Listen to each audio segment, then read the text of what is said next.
കൊള്ളാം മോനെ, നിന്നെ ഞാൻ നിരുത്സാഹപ്പെടുത്തുന്നില്ല. എനിക്ക് പരിപൂർണ വിശ്വാസമായി.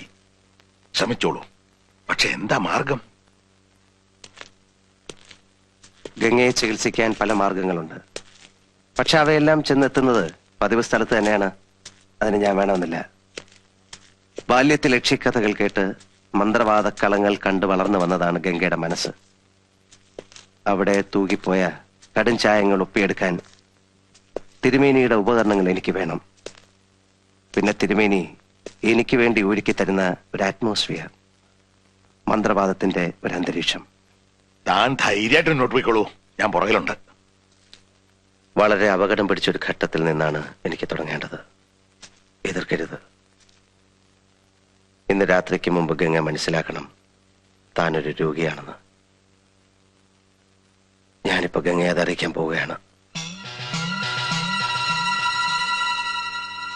തിരുമേനി ഭയന്നു, എനിക്കറിയാം.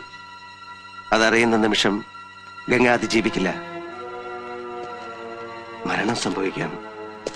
പക്ഷേ ഞാൻ തീരുമാനിച്ചു കഴിഞ്ഞു, സ്വന്തം ഭർത്താവിൽ നിന്ന് തന്നെ ഗംഗ അറിയണം താനൊരു രോഗിയാണെന്ന്. ആ നിമിഷത്തെ ഗംഗ അതിജീവിച്ചാൽ പ്രതീക്ഷയുടെ ഒരു നേർത്ത വഴി എനിക്ക് തുറന്നു കിട്ടും. ആ വഴിയിലൂടെ എനിക്ക് പോകാം. തിരുമേനി പ്രാർത്ഥിക്കണം, എന്നെ അനുഗ്രഹിക്കണം.